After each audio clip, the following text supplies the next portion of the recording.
topik ini kita bisa melihat bahwa yang kita pelajari di sesi ini adalah seluler dan molekuler. Nah, sebetulnya itu sudah sedikit maju selangkah, ya, maju selangkah untuk kita bahas seluler dan molekuler. Nah, apa yang akan kita bahas dengan kajian seluler? Ada yang bisa membantu saya?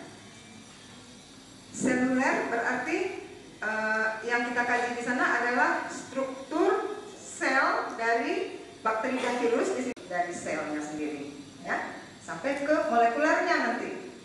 Yang pertama dari struktur selnya, kemudian sampai ke molekuler. Nah, untuk molekuler kemana arahnya? Materi genetik. Pembahasannya itu sampai ke materi genetik. Jadi setelah kita mengkaji secara seluler, dalam kajian seluler itu kita akan membahas struktur sel. Kemudian dari struktur sel itu kita akan membahas mana dari struktur sel itu yang berperan sebagai faktor virulensi. Ya, dari struktur sel itu ada yang berperan sebagai faktor virulensi, artinya apa? Yang berperan dalam menyerang inang sehingga menimbulkan infeksi. Itu adalah faktor virulensi, ya. Nah, itu yang kita kaji secara seluler. Kemudian siapa yang mengkode faktor virulensi itu? Nah, itu kajiannya molekuler, ya. Jadi dalam 2 jam kuliah itu kita tidak akan detail. Ini hanya secara garis besar, tapi nanti secara detailnya harus dicari sendiri pada sesi belajar mandiri, ya. Karena 2 jam untuk belajar seluler dan molekuler itu tidak akan mungkin. Nah, sekarang kita mulai dulu dengan seluler. Seluler, bakteri dan virus prinsipnya mungkin sama, faktor-faktor virulensinya hampir sama, tapi strukturnya jauh berbeda. Ya, kita lihat struktur bakteri. Struktur bakteri, siapa yang bisa menjelaskan bagaimana struktur bakteri? Ada? Ya. Kita lihat di sini struktur dari bakteri E. coli ini ada yang namanya flagella, ada yang namanya pili, ada yang namanya kapsul, ya, plasma membran, sitoplasma, dinding sel, lipopolisakarida, asam teikoat, inclusion mungkin tidak begitu penting, dan spora mungkin beberapa, ya. Nah, dari struktur ini adalah yang melekat pada tubuh bakteri. Jadi kalau kita bicara nanti faktor virulensi, dia ada yang melekat pada tubuhnya, disebut dengan faktor virulensi struktural. Yang tidak melekat pada tubuhnya disebut faktor virulensi non struktural. Apa contoh faktor virulensi non struktural? Eksotoksin, ya. Ya, misalnya apa eksotoksin?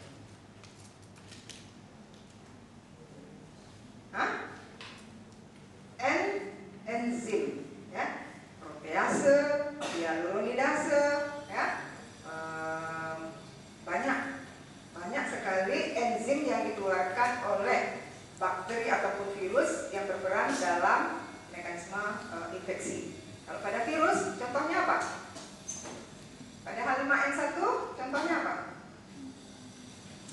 Ada yang namanya neuraminidase. Itu adalah enzim yang dikeluarkan virus untuk memecah sel inang supaya dia mudah masuk ke dalam. Nah, jadi faktor virulensi struktural itu adalah yang seperti kita pada tubuh kita ini, misalnya ada tangan, ya kan, ada kaki, ada kulit, ya, yang terstruktur pada tubuh.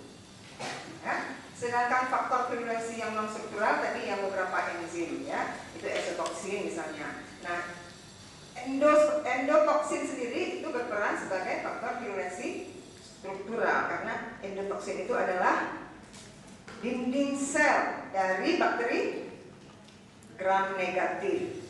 Jadi ada perbedaan antara bakteri gram negatif dengan bakteri gram positif.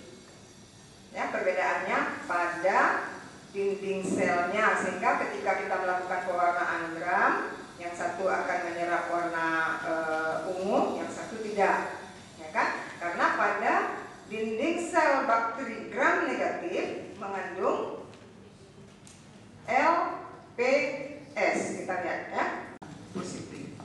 Nah, di sini bisa dilihat bakteri gram positif itu peptidoglikan saja ya, dinding selnya terdiri dari peptidoglikan. Peptidoglikan itu terdiri dari NAM dan NAG peptidnya.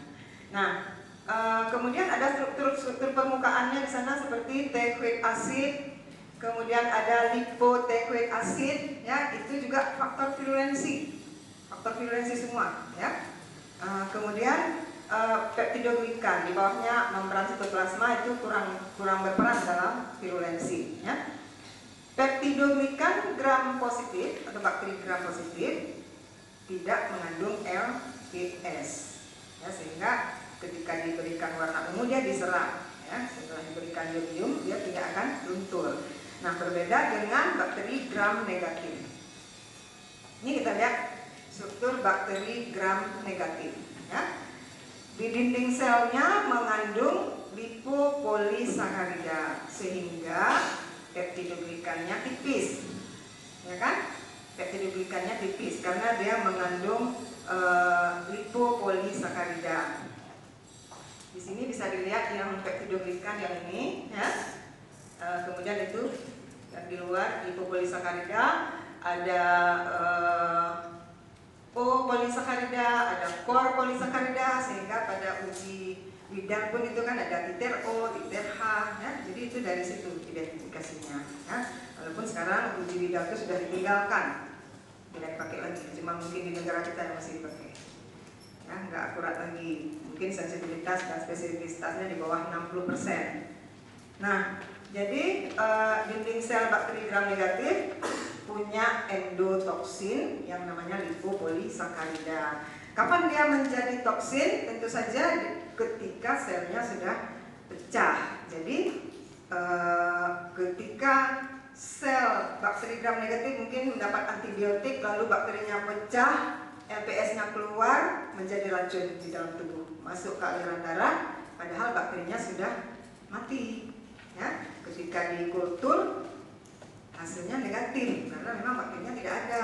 Jadi dalam hal seperti ini tentu tidak ada lagi manfaat diberikan antibiotik. Nah, bagaimana cara penanganannya? Kalau sudah seperti ini tentu bagaimana menangani ABCD itu, ya. Ini dalam keadaan seperti ini tentu saja antibiotik tidak berperan lagi kecuali ada antitoksin mungkin, ya. Nah, ini semuanya berperan dalam virulensi, mulai dari O-polisakarida, core-polisakarida, ada lipid, ada protein di sana, ada LPS, ada peptidoglikan. Semuanya berperan dalam faktor virulensi. Nah, sekarang tadi kita sudah membagi faktor virulensi menjadi dua, ya. Faktor virulensi struktural dan faktor virulensi non struktural, ya. Sekarang kita lihat dulu faktor virulensi struktural. Semua faktor virulensi yang dimiliki oleh bakteri maupun virus, perannya itu tetap saja, yang pertama perannya untuk kolonisasi, yang kedua perannya untuk adhesi, yang ketiga perannya untuk invasi, ya, menyerang sel inang lalu menghancurkan inang. Jadi tetap itu peran dari faktor virulensi, ya. Nah, sekarang yang mana faktor virulensi tadi, dari struktur tadi mulai dari kapsul sampai ke materi genetik yang paling dalam, mana yang berperan dalam ketiga mekanisme tadi? Apakah berperan dalam mekanisme kolonisasi, adhesi, invasi? Nah, punya peran sendiri, masing-masing punya peran sendiri. Kita balik lagi. Kebal, ya, yang sangat berperan. Nah, gram negatif juga berkapsul. Tapi gram positif terutama Staphylococcus itu dia bisa meregulasikan kapsulnya yang tebal. Yang meregulasikan kapsul tentu saja materi genetiknya. Kapan diregulasikan? Kalau dia butuh. Kalau dia sudah kepepet, ya kan? Dia mau menyerang. Lalu dia berhadapan dengan mekanisme pertahanan tubuh. Ada perannya untuk apa dia regulasikan kapsul yang tebal. Nah, sekarang kita mulai dari kapsul. Apa peran kapsul dalam mekanisme virulensi tadi? Dia kan paling luar, kan? paling luar. Apa perannya? Salah. Bukan adhesi. Kenapa bukan adhesi?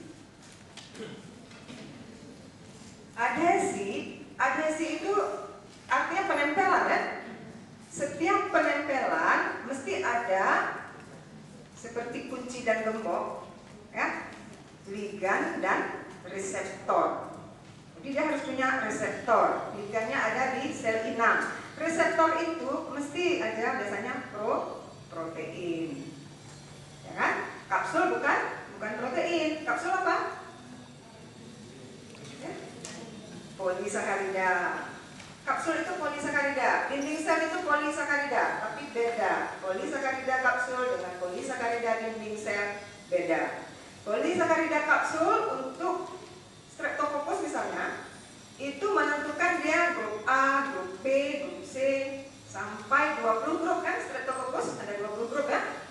Itu ditentukan oleh komposisi polisakarida kapsul. Hanya dari komposisinya saja.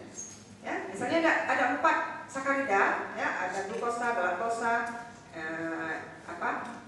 rhamnosa misalnya, ya. Ada 4 sakarida saja, perbandingan dari keempat ini mungkin ada 2:2 atau 2:1:1:2 misalnya ya. Perbedaan dari komposisi sakaridanya saja dia sudah berbeda grup.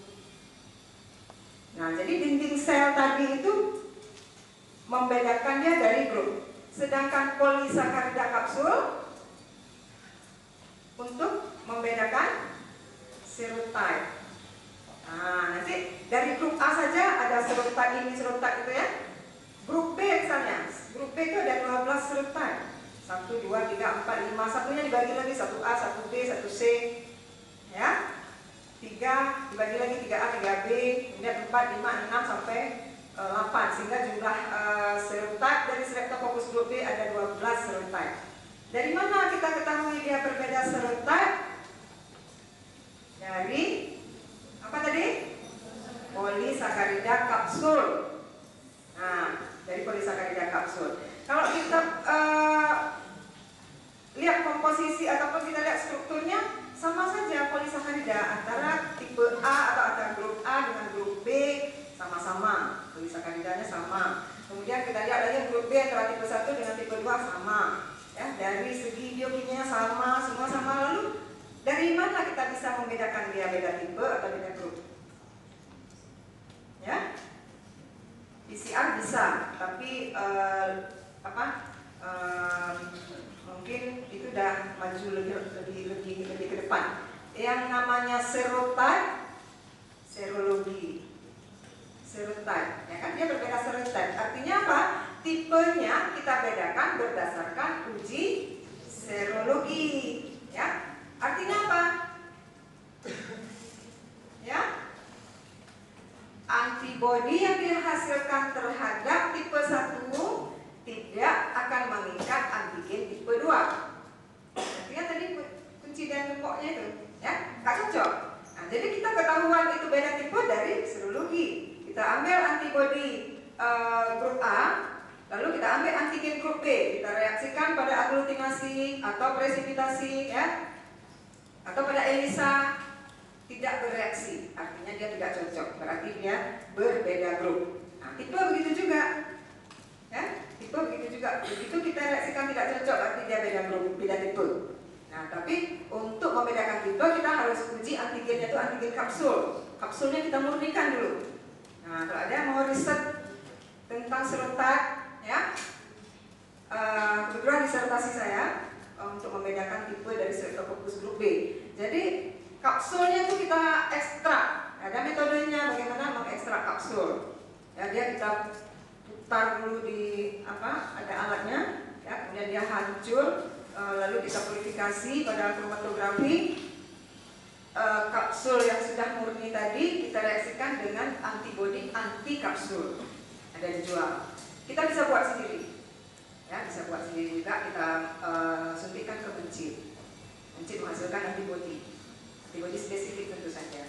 Nah, ini kita reaksikan. Nah, jadi itu untuk membedakan dia grup ataupun tipe tadi dari polisakarida. Kembali lagi ke ligan dan reseptor tadi, ya. dalam adhesi karena dia polisakarida. Yang berperan dalam adhesi adalah protein karena harus reseptornya harus mengikat pada ligan.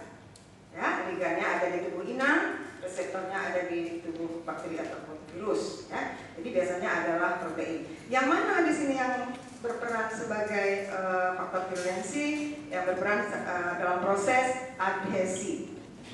Pilih, ya, untuk attachment. Ini pilih pada bakteri gram negatif. Kalau bakteri gram positif,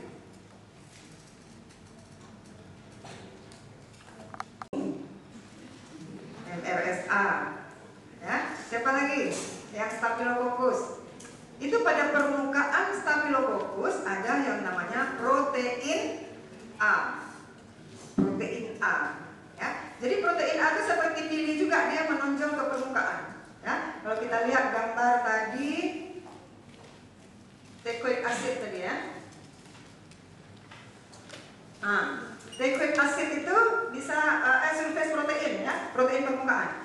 Protein permukaan itu kalau pada Staphylococcus aureus namanya protein A. Pada Streptococcus pyogenes apa nama protein permukaannya? Protein M. Ya, kalau yang sering-sering baca jurnal tahu, tapi kalau yang nggak pernah buka jurnal, kalau di textbook mungkin susah dapatnya. Ya, harus buka jurnal. Ya, Streptococcus pyogenes itu banyak sekali sudah penelitian yang meneliti protein M. Karena itu protein M itu punya serotipe lagi yang macam-macam serotipenya, kalau saya nggak salah itu mungkin puluhan. Ya, itu protein. Nah, jadi beda-beda setiap spesies ya. Kalau diperhatikan, setiap spesies berbeda-beda protein permukaan yang berperan dalam proses adhesi. Perbedaan nama itu hanya dibedakan oleh penemunya. Kalau Streptococcus grup B ada protein permukaan yang namanya protein C. Nah, itu tergantung penemunya ya. Nah, jadi protein permukaan itu berperan dalam proses adhesi. Nah, kembali lagi tadi ke kapsul. Lalu kapsul perannya sebagai apa? Ya? Apa? Cegah fagositosis. Bagus. Ini bisa dapat A, calon-calon dapat A. Ya. Antifagositosis. Kenapa? Pertanyaannya kenapa? Ya.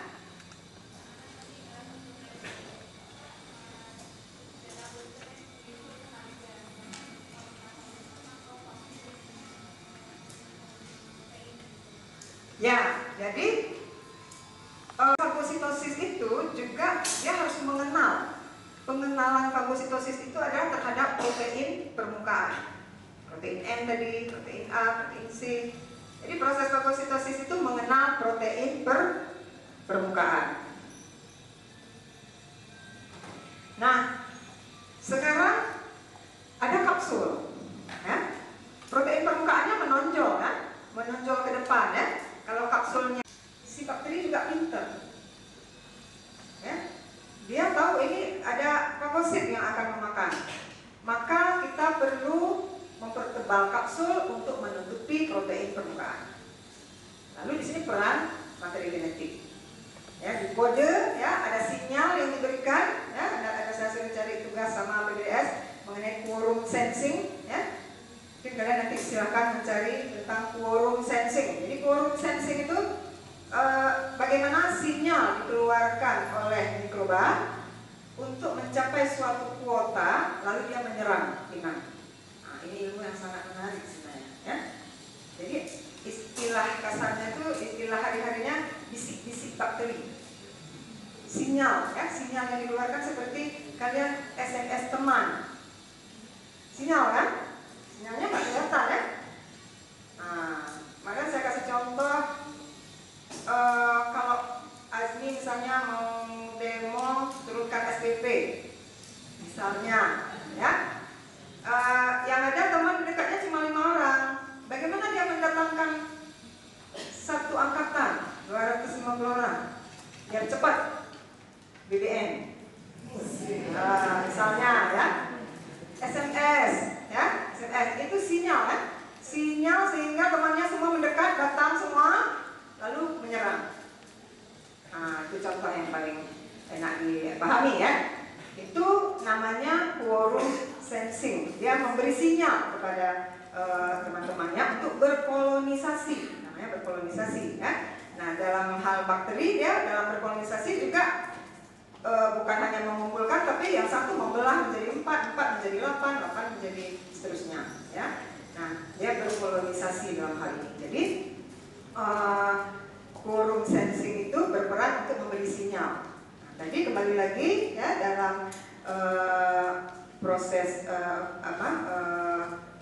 fagositosis tadi, kapsul tadi mempertebal, bakteri tadi mempertebal kapsulnya ya karena dia akan berhadapan dengan sel fagosit. Nah, dia mengeluarkan materi genetik yang akan mempertebal kapsul melalui sinyal-sinyal yang diperoleh ya, karena begitu dia mendapat sinyal fagosit bergerak itu juga ada mengeluarkan zat-zat kimia ya, sehingga dia menjadi kemotaktik ya, bergerak dia ke arah musuh ya. Nah, pinter bakteri, pinter juga sistem imun kita, pinter sistem imun kita, pinter juga bakteri. Jadi siapa yang kuat di sini? Makanya sangat penting kita mempertahankan atau meningkatkan daya tahan tubuh ya, ketimbang pemberian antibiotik ya.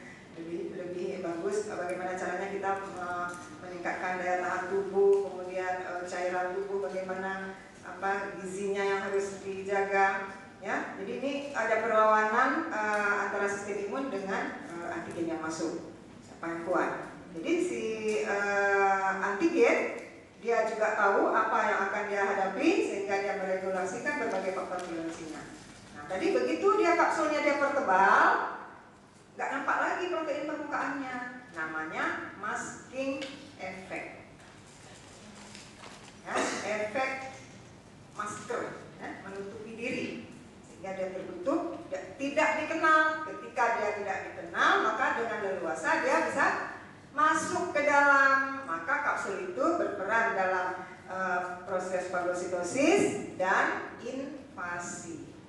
Dia juga punya peran untuk invasi, ya, masuk dia ke dalam darah, masuk dia ke pertahanan otak dengan leluasa karena dia tidak dikenal lagi oleh sistem imun. Tapi tidak segampang itu. Sistem imun kita juga bukan hanya fagositosis, ya. Bukan hanya sel fagosit, nanti di belakang sel fagosit juga masih ada sistem imun yang humoral, yang seluler, ya, masih banyak lagi yang dia harus hadapi.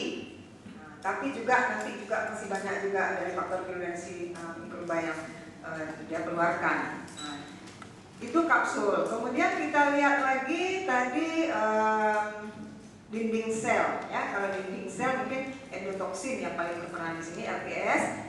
Itu tadi sudah kita coba bicarakan, dia berperan di dalam perannya sebagai racun, ya. Jadi lebih kepada menyerang atau menghancurkan sel inang, ya. Faktor virulensi ini berperan dalam menghancurkan sel inang. Nah, lalu yang ekstraseluler itu tadi ya, yang seluler, ya kan, faktor virulensi yang berperan struktural, ya. Sekarang ya non struktural. Tadi misalnya enzim, protease misalnya, ya. Protease berperan untuk memecah protein sel inang. Jadi faktor virulensi ini lebih berperan dalam menghancurkan sel inang. Hyaluronidase itu memecah asam hyaluronat. Di mana asam hyaluronat?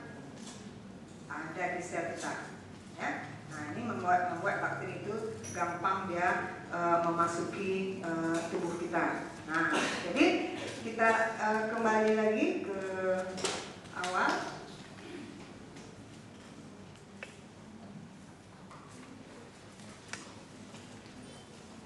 Ya.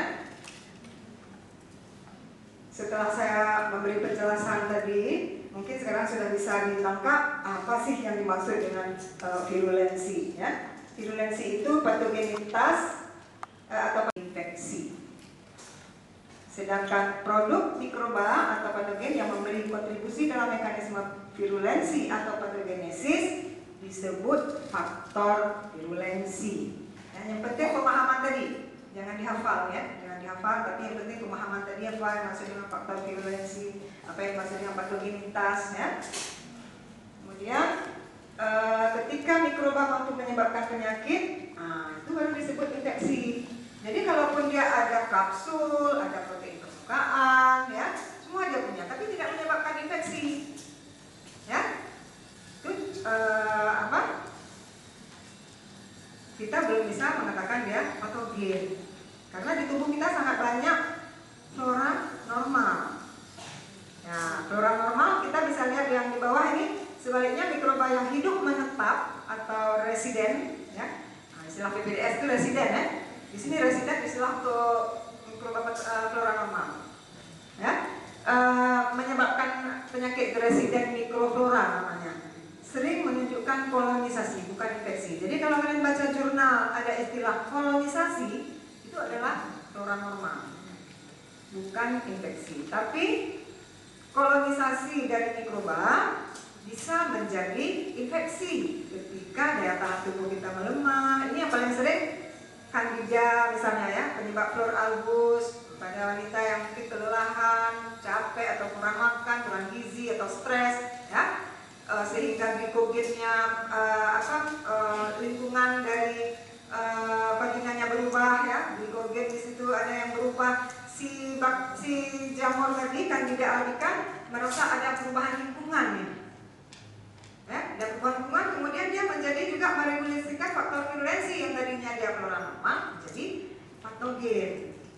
Ya, terjadilah flor algus, terjadilah VB, vaginosis bacterialis.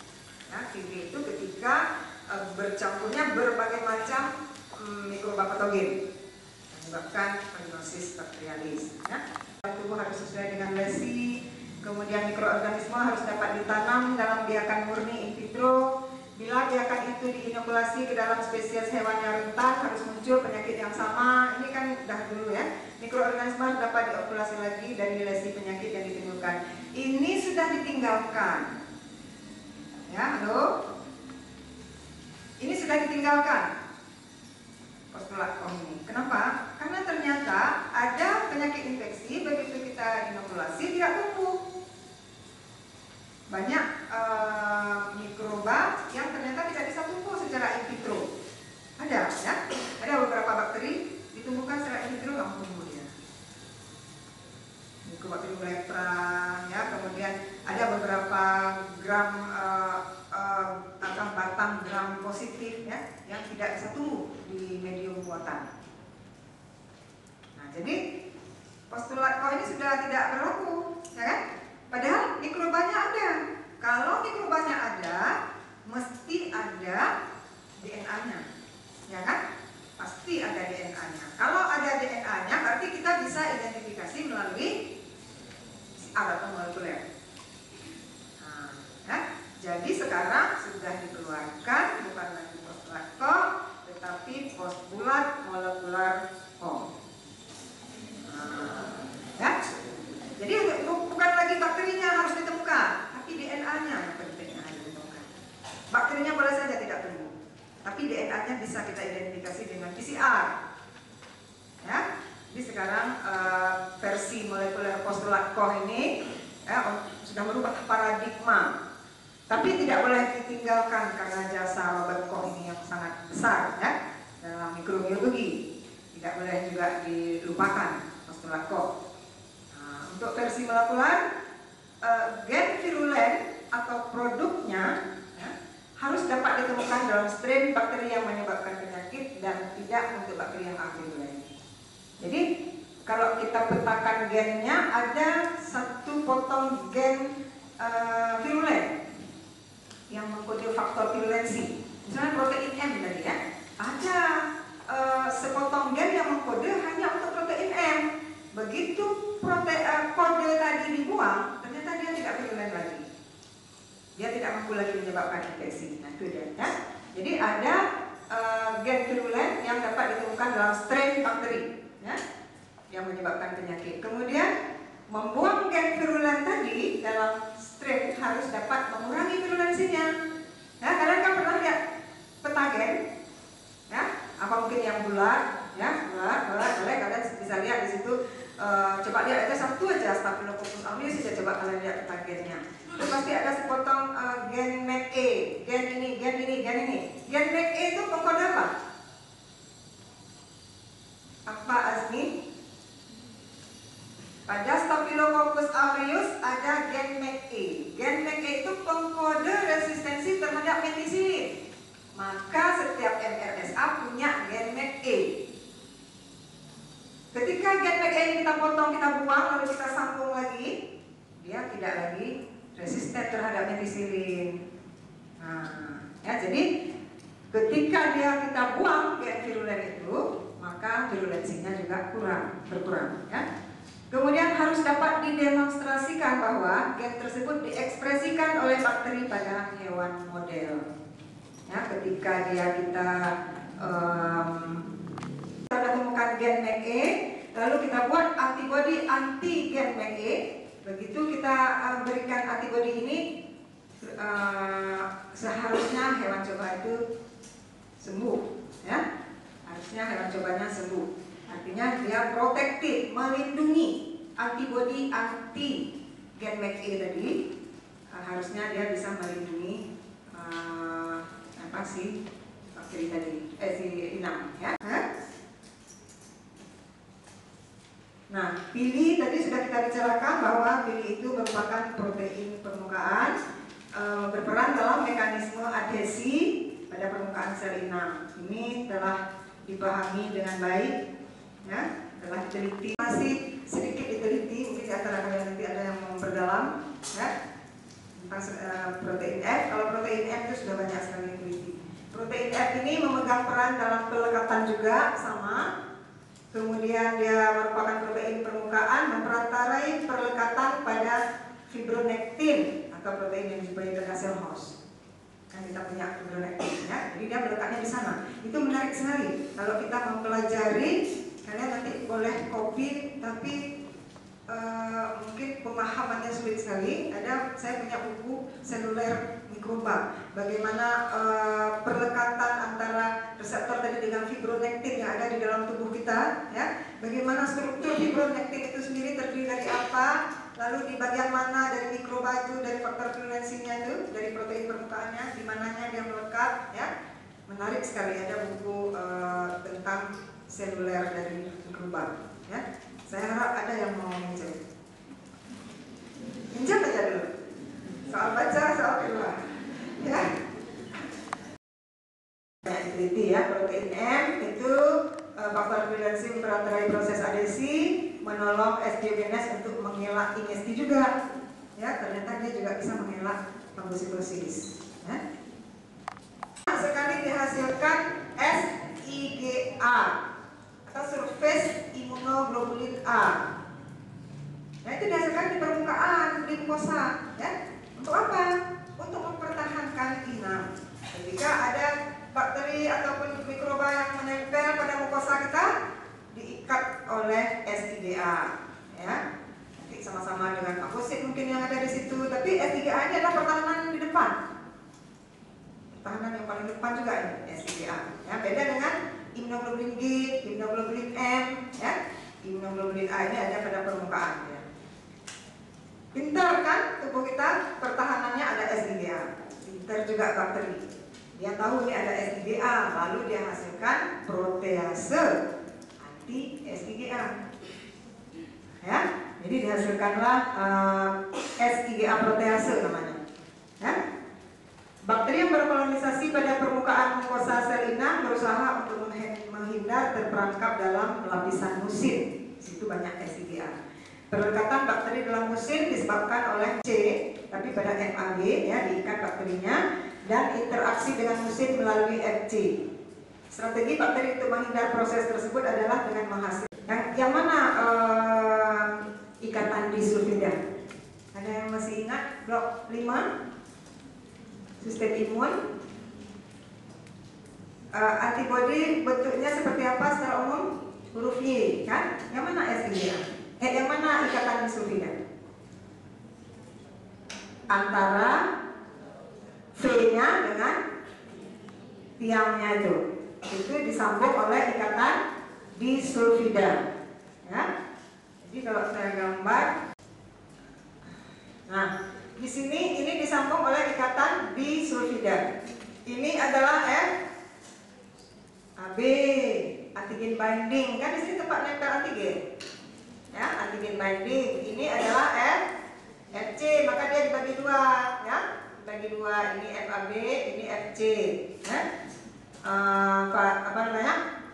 C ini konstan, ya, variabel konstan. Jadi dia ini tetap. Kalau ini berubah, dia berubah tergantung bentuk dari antigen. Ya, sesuaikan dengan bentuk antigen, ya. Nah, ini antara ini dengan ini disambung oleh ikatan disulfida.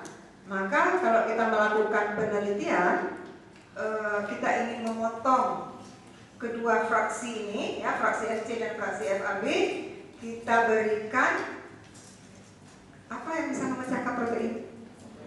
Pepsin misalnya, ya. Masukkan pepsin dalam tabung reaksi. Setelah kita masukkan antibodi, masukkan pepsin, pasti dia terpotong. Lalu kita fraksinasi, mungkin ini kita purifikasi dia dengan kromatografi, kita dapat hanya FC-nya saja. Ada teknologinya, ada tekniknya. Bisa. Itu yang mau jadi researcher. Ya. Kan tak semuanya di sini yang mau jadi klinis, kan? Klinis juga bisa jadi researcher, ya. Nah, jadi itu menarik sekali kalau mau ada yang mau meneliti khusus tentang antibodi. Ya. Nah, jadi fraksi FAB dan fraksi FC itu FC dipotong, ya, pada ikatan disulfida sehingga bakterinya dapat dengan leluasa menempel pada permukaan mukosa, ya.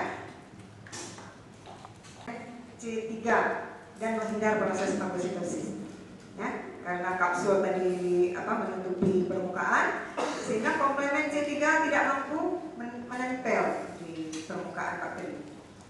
Nah, komplemen C3 ini juga sangat berperan dalam proses fagositosis. Juga dia berperan dalam perekatan dengan antibodi. Ya. Ini tadi sudah prevalensi dari bakteri. Virus juga hampir sama. Kita lihat juga dia ada faktor virulensi struktural dan faktor virulensi non struktural. Ya. Di permukaannya dia punya envelope. Envelope ini juga terdiri dari glikoprotein yang juga berperan dalam adhesi. Kalau tadi pada H5N1 ada neuraminidase, kan seluler, ya, ataupun toksin, ya. Dia contohnya hemaglutinin. Hemaglutinin pada permukaan H5N1 itu berperan untuk attachment. Jadi dia menempel pada sel inang, ya. Disingkat dengan HA, kan? HA dan NA, HN, H5N1 hanya hemaglutinin atau HA, N-nya neuraminidase atau NA. Itu faktor virulensi. H dan N itu adalah faktor virulensi pada permukaan, ya. Kemudian kita lihat lagi di bawahnya ada envelope transmembran. Itu juga nanti berperan dia dalam virulensi, terutama untuk perlekatan, masih dalam perlekatan. Nah, setelah dia menempel, dia biasanya mengeluarkan virulensi tadi yang memecah sel inang, ya. Nempel tadi misalnya hemaglutinin, kemudian neuraminidase memecah sel inang. Lalu dia masuk, apanya yang masuk? Materi genetiknya saja, virusnya tidak ikut masuk. Materi genetik tadi DNA tadi masuk ke dalam sel inang, lalu ke dalam sampai di dalam sel inang dia mendapatkan metabolisme sel inang. Ya. Jadi di luar sel dia tidak bisa dibilang tidak hidup.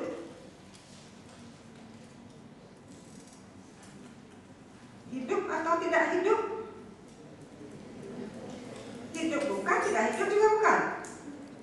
Karena virus itu bukan makhluk hidup. Ya, kemarin ada yang bertanya, dok, kenapa virus tidak bisa diberikan antivirus? Kalau kita berikan antivirus, pasti kita mematikan virus kan? Supaya dia mati kan? Nah, dia hidup aja enggak? Virus itu enggak hidup. Karena dia bukan makhluk hidup. Kenapa dia bukan makhluk hidup? Tidak memenuhi syarat-syarat. Apa syaratnya? Tidak makan mati. Artinya itu apa? Metabolisme.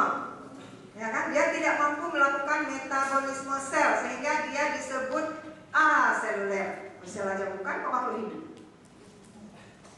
Aseluler. Nah, ingat konsep virus?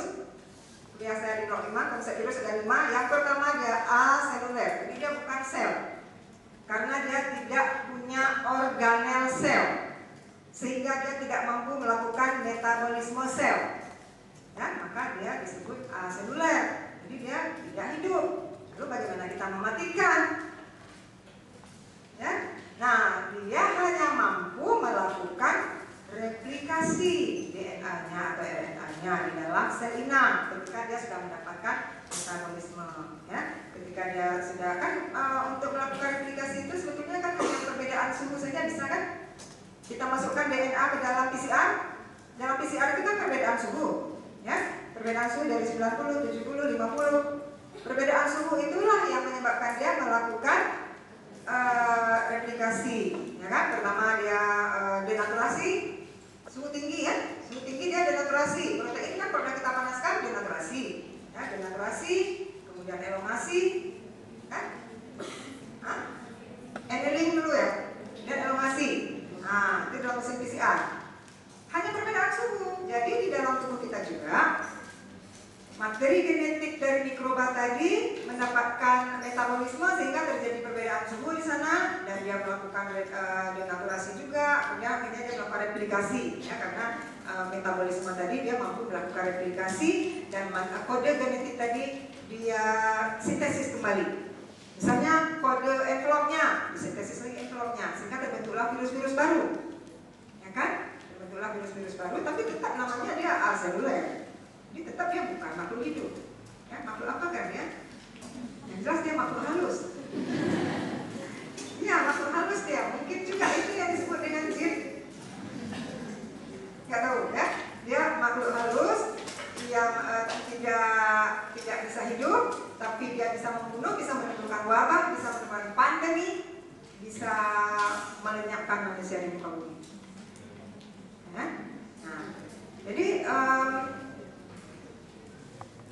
faktor virulensi, kemudian dia melakukan replikasi di dalam sel inang, masukkan virus-virus baru dan itu dapat menyerang semua sel inang. Mungkin yang tadi sel inangnya cuma satu yang rusak, kemudian jadi dua jadi empat jadi enam, akhirnya dia bisa merusak semua sel. Ya? Replikasi virus kan di dalam sel ada 2 jalur. Ingat jalur apa saja?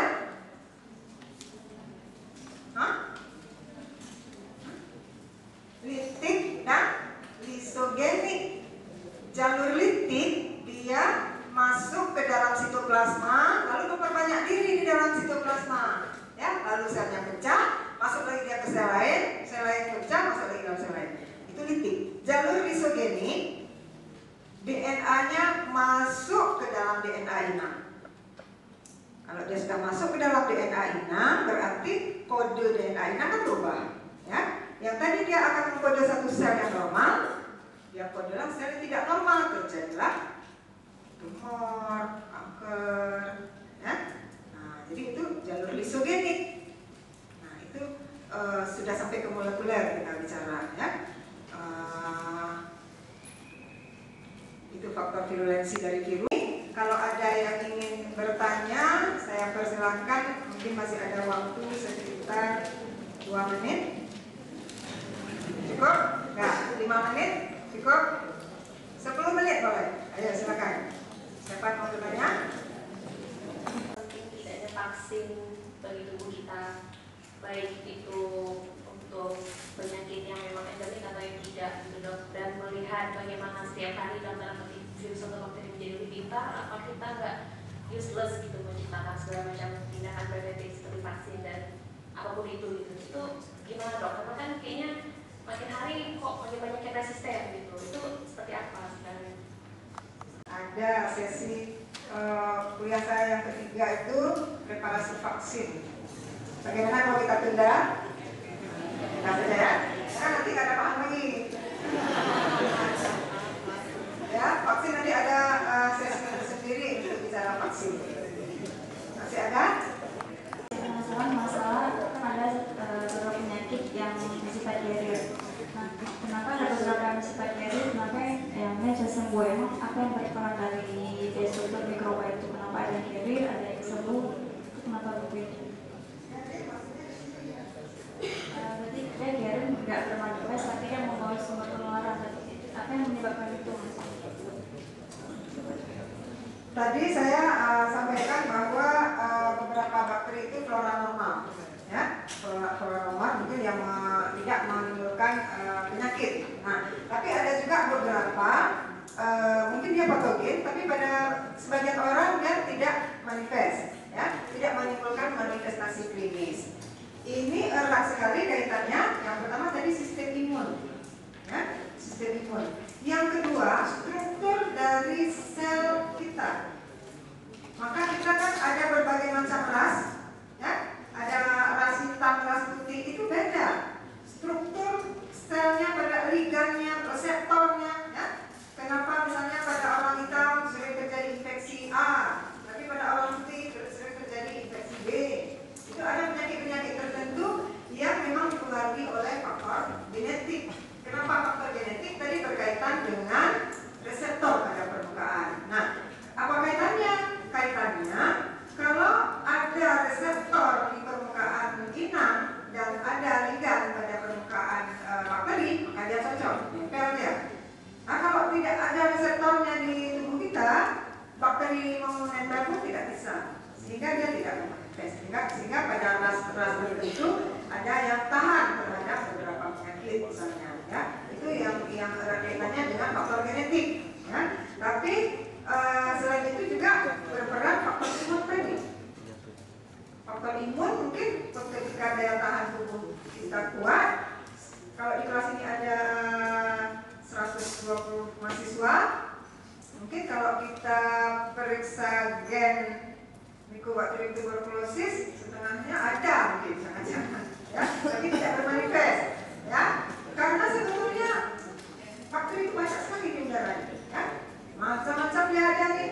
Mycobacterium tuberculosis itu pasti pernah kita hirup, tapi dia tidak bermanifest karena daya tahan tubuh kita masih kuat. Ketika daya tahan tubuh kita lemah, hilang dia. Ya. Bagaimana meningkatkan daya tahan tubuh? Nah, banyak makan, banyak vitamin. Karena meningkatkan daya tahan tubuh, satu aja kuncinya.